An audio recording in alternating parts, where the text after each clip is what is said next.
Good morning, everyone. My name is Dwayne Williams. I am the WLAN pre-sales engineer for the Central Region for Zebra Technologies. My main focus is our WLAN infrastructure, access points, controllers, and security products. Um, my main focus is to provide technical support, sales support to our account managers in the Central Region, which includes channel channel partners and our named accounts. So today what I'm going to talk about is the evolution of 802.11 AC, specifically the Wave 2 evolution, and we will discuss the what 802.11 Wave 2 AC is, and we'll talk about the technologies, and we'll also talk about the Zebra Technologies portfolio where it pertains to the 802.11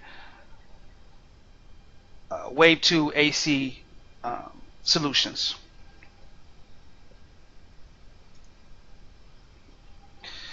So first off, let me give you a summary of what the 802.11 evolution has been since 1997. The IEEE introduced 802.11 in 1997, the first generation. As you see here, with this chart kind of explains, what the evolution was from 1997 to 2013. As you see, we started off distributing 1 to 2 megabits of throughput through a wireless infrastructure device to a wireless wireless client device. The only frequency that was available back then was 2.4, and the channel widths for the 2.4 band and frequency was only 20 megahertz in width. And at that time, there was only one spatial stream for clients to communicate through the wireless medium to the wireless infrastructure. 2 years later, we introduced the second generation of 802.11, which is 802.11b. They increased the throughput of a max of 11 megabits per second. There still was only one frequency or band, which was 2.4. The channel widths did not change, and we still were only doing one spatial stream. Now, where it gets a little tricky is, originally a lot of people that don't know this timeline would think that the next generation that was introduced would have been the 802.11g, but actually it was 802.11a was introduced the same year and actually at the same time as the 802.11b. And the main reason for introducing the 802.11a generation is to introduce the 5 gigahertz frequencies, and also to allow for a faster wireless medium, which allows up to 54 megabits per second. But we're still only communicating with one spatial stream, and the channel widths also stay the same. But we introduced 5 gigahertz, which allowed a maximum of 24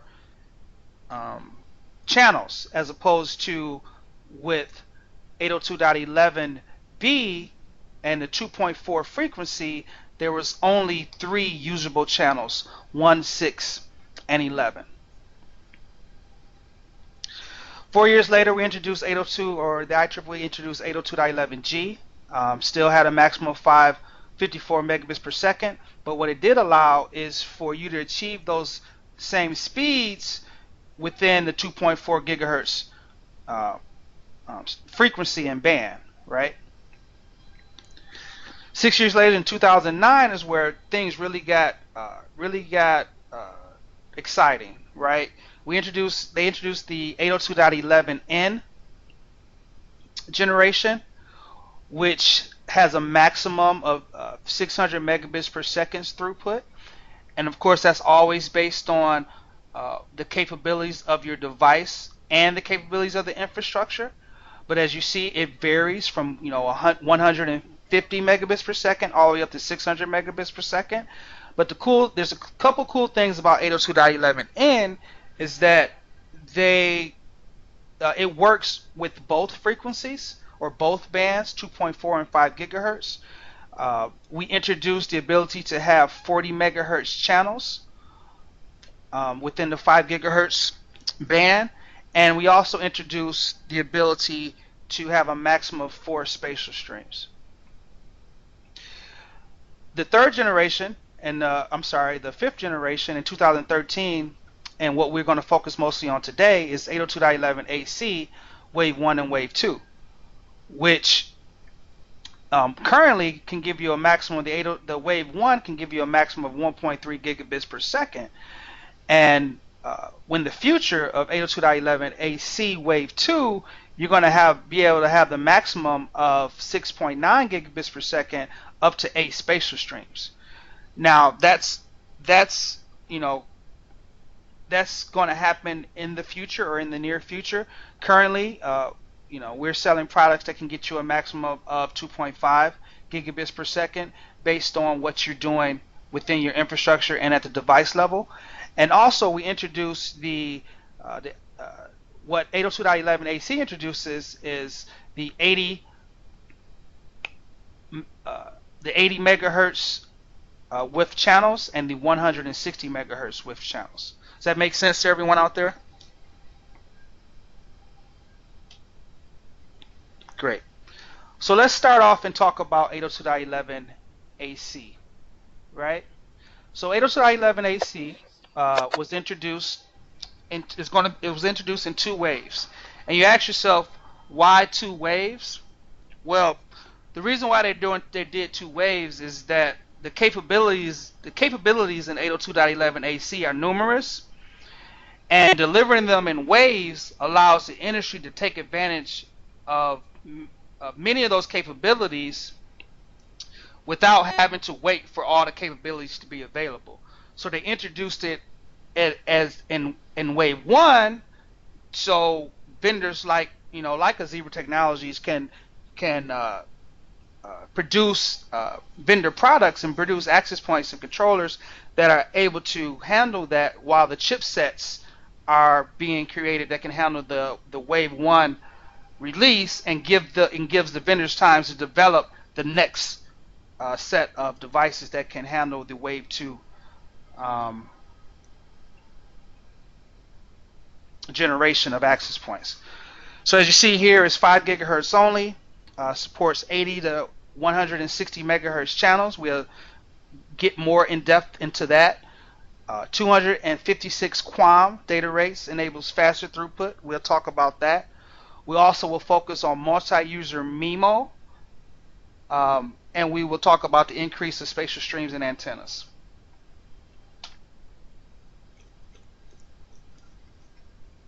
So this slide kind of gives you a quick understanding of the specifications of Wave 1 and Wave 2.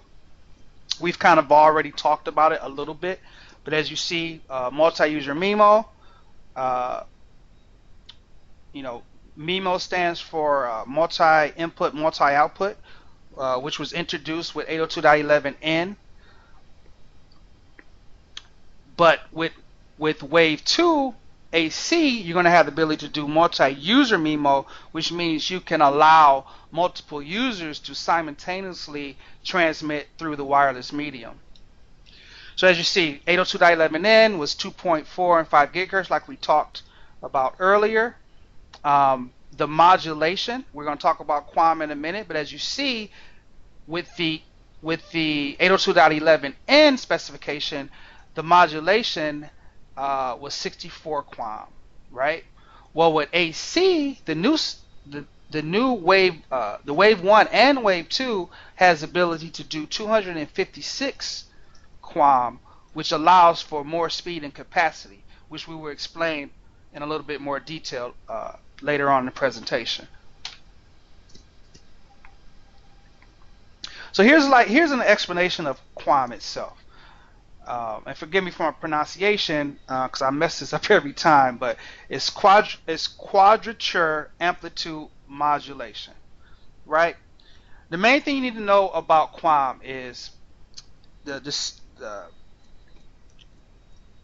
it's a method of combining two amplitude modulated signals. So two signals into one single channel.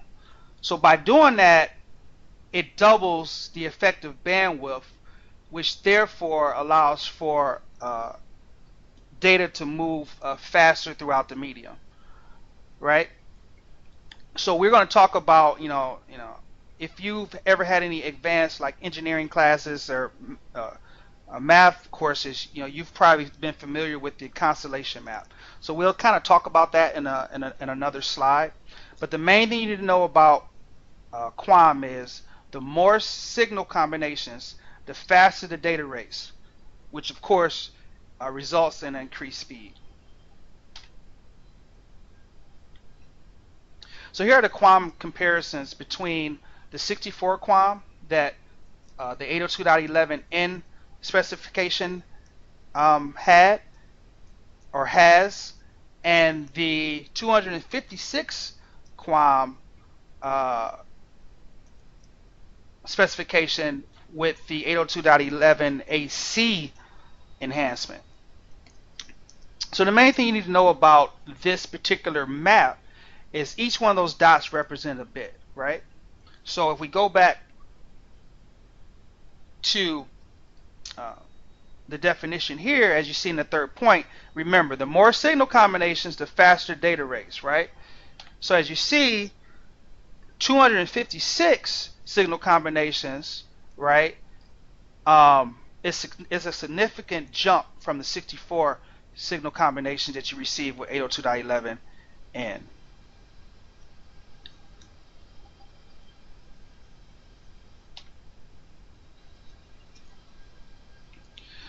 The next thing I want to talk about, the next enhancement I want to focus on when it comes to 802.11 AC Wave 2 is the ability or the introduction of the 160 megahertz wide channels, right? What you will learn is there's two options for creating these wide channels. One option is to have one channel that has the ability to use one channel that has the ability to do 160 megahertz, or you can combine two 80 megahertz channels to achieve that channel width, right? And just remember, with the importance of having these wide channels is the ability to allow more clients to connect to the medium, right? The more channel width that you have, the more capacity you're capable of as far as clients connecting, right? So as you see, we recommend, because as you see in this next map here, this is the channel map for 5 gigahertz. Now this is what we call the unlicensed channel allocation map for 5 gigahertz, and as you see, they're separated in what we call 3 uni specifications: Uni 1, Uni 2, and Uni 3, with Uni 2 having an extended version or section, with 5 of the Uni 2 extended channels are designated for Doppler weather radar, as you see here. I'm sorry, 3 of those channels are specific for Doppler radar. And as you see, the Uni 2 channels, all of them are considered DFS channels. So recently the FCC has regulated those particular channels for DFS to the point to where a vendor such as Zebra Technologies, we are now not allowed to include those channels with our wireless infrastructure offerings, our APs and our controllers and things of that nature, right? So now you're limited to your Uni 1 and Uni 3 channels. But as you see, the amount of 160 megahertz channels is limited when it compares to the 80 megahertz channels.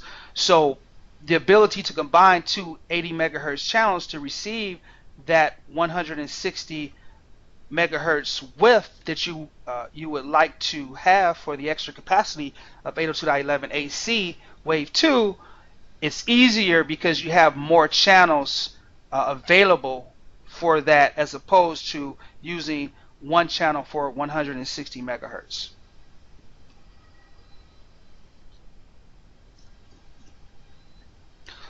Multi-user MIMO.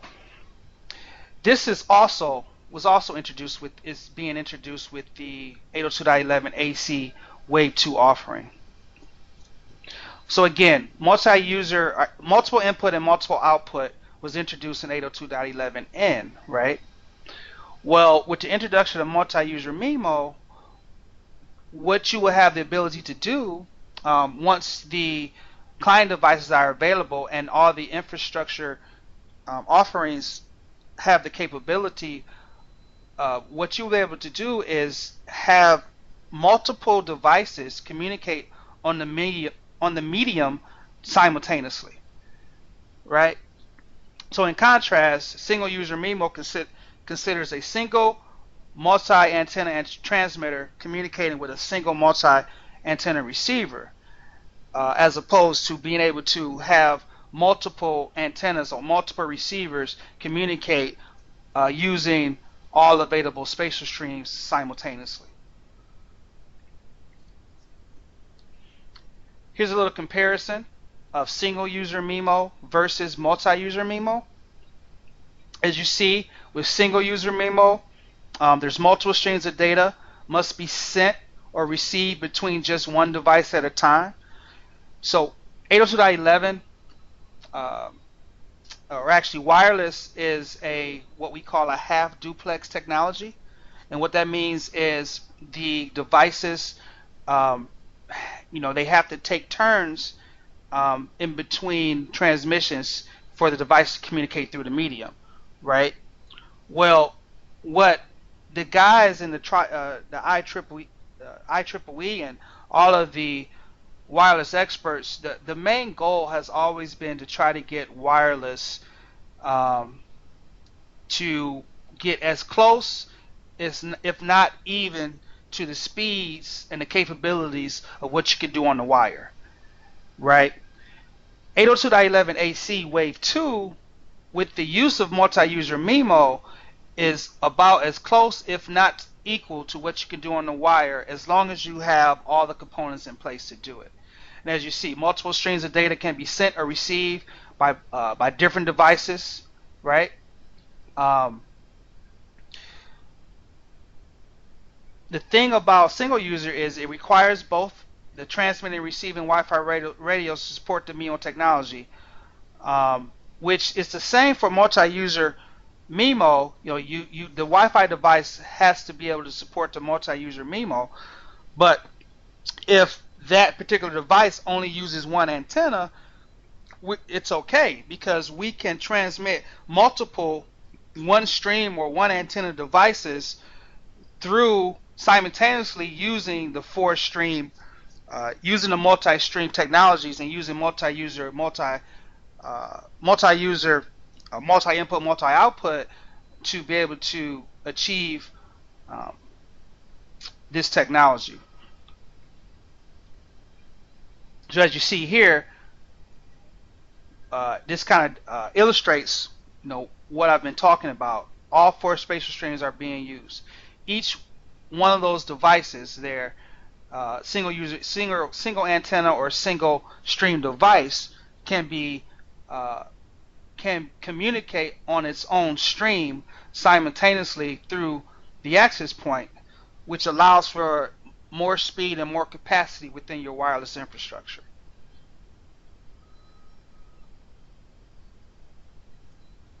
So before we get into the actual offerings, the WLAN portfolio, the 802.11ac Wave 2 offerings that Zebra has, are there any questions based on 802.11ac Wave 2 in general?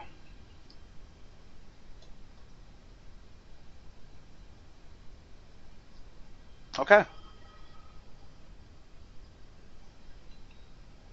So first off, we're going to talk about um, the Zebra 802.11 AC Wave 2 offerings, right? We have two main offerings for at the AP level. There's the AP 8533 and the AP 8534, right?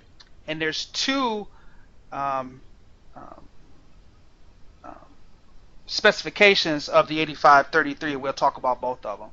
So the main thing you need to know about these particular access points is they're 802.11 Wave 2 capable. This particular access point is a tri-radio access point. And what I mean by tri-radio is that you have the ability to service clients on one radio with 2.4 gigabit uh, uh, frequency, service clients on 5 gigahertz radio, which is radio 2, but you also have a third radio that you can do full-time sensing with, right? So the cool thing about that is, say you deployed a third-party security solution like our air defense or ADSP, which does full-time wireless intrusion prevention, right? Well, what you can do is you can dedicate one of that third radio to be that full-time sensor that records that data and sends it back to the air defense appliance or virtual instance, and that way you can gather the information that you need to secure your network at a full-time basis. This access point is multi-user MIMO capable, like we've been talking about. It has two GE ports, and the reason for that is, so in order for you to be able to distribute the amount of bandwidth that 802.11 AC Wave 2 is capable of, you can only distribute the amount of bandwidth or the amount of data that you can get through the wire, right? So I can't, if I can't get more than 1.3 gigabits through the wire itself, then there's no way I can distribute 2.5 gigabits or 2 gigabits worth of bandwidth to the users, right, from the access point. When you have the ability, so what this particular access point gives you is the ability to run two Ethernet cables to the access point, to those two GE ports, in order to achieve maximum throughput. So if you had two gig ports connected to those particular gig 1 ports, you can bond those and distribute a maximum amount of bandwidth through to your users. Another capability that you have on here is Bluetooth and Bluetooth low energy sensor.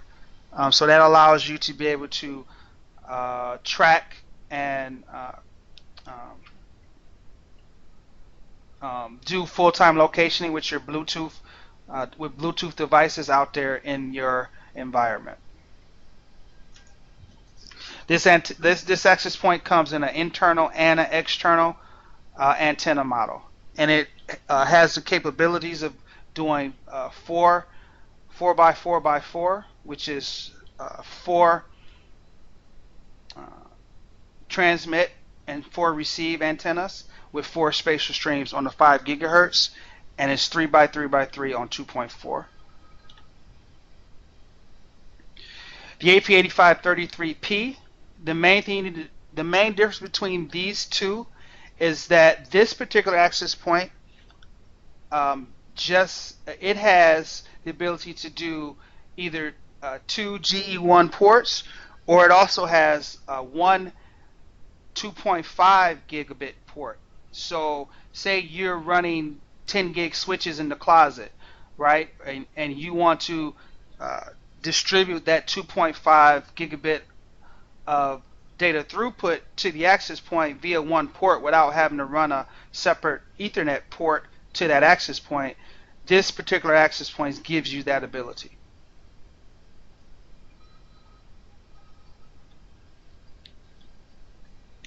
The 8432 is our band unlocked dual radio offering, 802.11 Wave 2 offering. It only comes as an internal antenna model, but one of the cool features about this access point compared to the 8533, is that it has a GE PoE out port, right? So what you can do with that particular port is you have the ability to connect a PoE device to the access point. Devices such as, and we'll talk about the devices a little later, but such as video cameras that you connect directly to the access point, which saves you added resources or actually money when it comes to not having to create another Ethernet run or PoE run to that particular device. You can run that device directly off of the access point, right? This access point has integrated Bluetooth Low Energy, which allows you to transmit and receive Bluetooth signals. So if you have devices within the network that are using Bluetooth, you have the ability to, to not only if you were doing full real-time locationing with our Bluetooth, with our Impact solution, and you had Bluetooth beacons deployed through your network. You have the ability to also do the sensing from the access point, and like in a retail environment, it gives an ability to to send things like coupons to the user through their loyalty app and things of that nature. There's also a USB expansion port, which allows you to connect USB devices, things like spectrum analyzers, different type of devices that you connect via the USB to this particular access point. It's multi-user MIMO. It's 4x4x4. And the cool thing is, when I say band unlocked, what band unlocked means is that in the earlier generation of our 802.11 Wave 1 access points, due to the chipset, you were unable to service clients on one radio and do full-time sensing on the second radio, right? You had to dedicate that entire access point to be a full-time dedicated sensor or service the client. Well, the 8432 allows you to do both within one single access point. So you can service clients on the 2.4 radio 1, and you can also designate radio 2 as a full-time dedicated WIPS sensor, which allows you to do both with one access point. It's the same. So here's kind of the market opportunities for the 8533. As you see, all verticals are represented. We kind of talk about the BLE, location aware technology. It's good for shopper engagement, brand experience, advanced captive portal, which is available in all of our AP offerings. What advanced captive portal gives you the ability to do is to allow your guest users to either register or connect to the medium to your wireless infrastructure, either using a social sign-in. We do registration, where they fill out a registration page, and they're able to do MAC authentication, where we save the MAC address of that particular user. So if they were to leave your store or to leave your environment and come back, they don't have to go through the registration process again. But all the time while they're connected, we're collecting analytical data to be able to do analysis on what the shopper's experience is, what they're doing in the stores, things of that nature. Um, and transportation logistics, we do, you can track assets, support for all types of Internet of IoT or Internet of Thing devices. Um, for healthcare, resident images, patient records, mobile devices, manufacturing, track assets, all the same type of things. And this, in education, you can track students and staff, support for e-learning and consumer devices. It's pretty much the same for the 8432, but one thing I want to point out, if we go down to the bottom where it says reduce interference, or actually the PoE port for IP cameras and sensors, below, these are the type of devices that you would see out there in your environment that your customers or that people that clients would use in their environment. Bus lines, you can monitor temperature and compliance, temperature gauges. You have gauges for energy usage. All types of devices that require PoE in order for them to function within your environment, you can connect to this 8433 access point.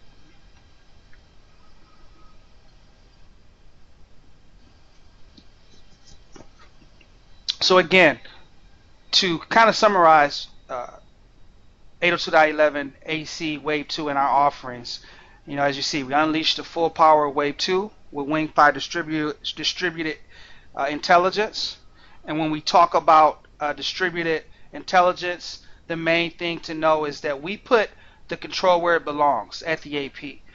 And what that means is the operating system that exists in our controller exists in our access point, and that's why you kind of refer to our access points as smart access points, and you take advantage of our distributed architecture. And what that means is all the capabilities that you have in a controller, you have at the edge of your network within the access point. So things like captive portal, radius authentication, stateful firewalls, DHCP server, things of that nature all exist in the access point. So you can control your network and control that data locally as opposed to tunneling it back to the controller. So if you were to lose connection to a controller, you will not stop servicing your clients, and you will not lose any of the services that you're using within your infrastructure. So can I so in a nutshell, security at the edge is what this is showing in its utmost form. I'm giving you control at the edge, so I don't have to come back and tunnel back to my internal controller. I'm doing all that at the edge. Is that correct? Correct. Okay. Correct. And as you see, it distributes the control plane intelligence. Thanks, Ed. Closer to the clients. So in a distributed environment where you would have a controller, the controller is just acting as the management device, right? It's only communicating on the control plane, right? So all the data is being bridged locally, which eliminates the bottleneck of sending those devices or sending that data all the way back to the controller. And in summary, you're going to experience a maximum performance for fast and secure network environments. All right, that concludes my presentation. I appreciate your patience, and I hope this is beneficial to you guys. I'm now going to open it up to questions, and so feel free to ask me whatever questions you have regarding the presentation. Thanks. Hey, good morning. This is Shannon. Quick question on the channels for the multi-user MIMO. You're talking about there's 80 plus 80 and then also 160. What are the benefits of having an 80 by 80 versus a 160 or vice versa? Why the two differentiators? Well, the key to the 80, like kind of was kind of trying to point out is that the key to doing the 80 plus 80 combination is it gives you more channels to choose from, right? So there's really not a benefit of one or the other than you have more channels to choose from for the 80, because there's more 80 megahertz channels than there are 160 megahertz channels. So your limitation for the 160 to do the 160 channel width is limited to a minimum amount of channels, as opposed to you have more options with the 80 plus 80. Does that make sense? Yep, sounds good. Thanks. Thanks.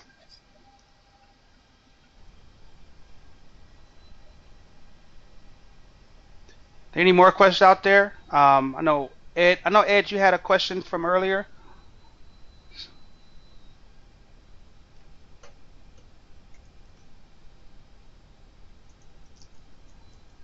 Okay. Well, again, I thank everyone for attending, and I hope this was beneficial to you guys. And hope you guys enjoy the rest of your day. Thank you again, and goodbye.